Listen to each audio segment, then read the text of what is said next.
here is a web browser in VR. So we are on the 360cities.net website. This is a photograph on the website by a gentleman called Roman Calvetti. So that's his work, his photograph. Go and check his work out. Now we can navigate like this, or we can click this VR icon to jump into the scene and, as it says here, enter VR. And we are now standing at the crater of Mount Vesuvius in southern Italy, in the Campania region. And what a beautiful day it is, but unfortunately, in or on or around the 17th of October of the year 79 AD, there was a huge explosion which came from this very crater, rocketed into the sky and covered most of Pompeii. But the city that you find yourselves in now, virtually or physically, Ercolano, was actually affected by the later waves of the pyroclastic blasts, which are basically blasts around about 6 or 7 times that hit Ercolano and covered it with ash and mud and debris. And it was that which caused people to unfortunately suffocate in their homes and workplaces. And but what it did do was preserve incredibly well the city of Ercolano. So let's jump down now to the city, which is in that area over there on the Bay of Naples, and we're going to jump now into the city. So before we jump into the city of Ercolano, this is by a gentleman on the 360 Cities website called Jacques Rocher.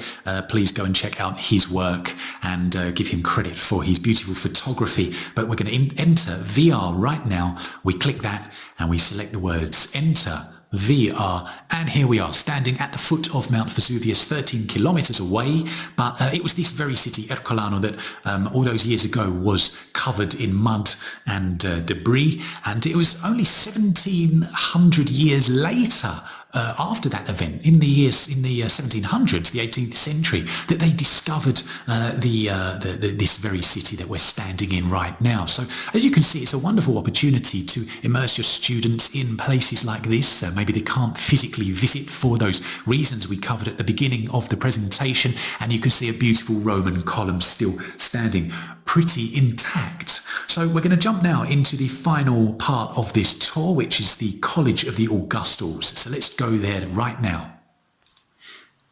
Good, so we open up the 360 Cities browser again. This is by the photographer Gary Davis, again on 360 Cities, and this is his work. We're going to jump into this place in Ercolano, and yes, it is the College of the Augustus, and you can see there's some beautifully preserved frescoes on the wall there. If you just imagine and contemplate the history and the work behind all of this, it really is jaw-dropping. But this place was actually a place for freed slaves, and it was a place where those people could gather as a community, as part of the Augustus community, and shape Ercolano at the time, shape the culture and mould the society's development. And it really reflects the theme of this Innovation Festival, the Education Innovation Festival, the very first one run by the CER and all of its partners, because you don't need to be somebody who has a particular level of power in your community, but if you band together and work together, just like I highlighted in the previous slides with the educators in VR community,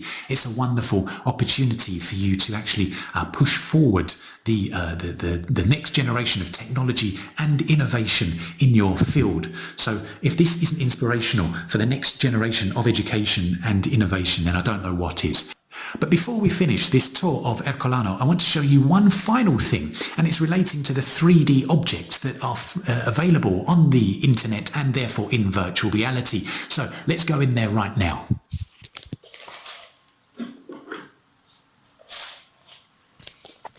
And we're moving away from the 360 website. We're now on Sketchfab, which is a famous kind of directory or library of 3D models and environments. And this is a beautiful model we're about to look at by a gentleman called Fred Palmer 101. So go and check out his work. We click that website to activate it. We click View in VR.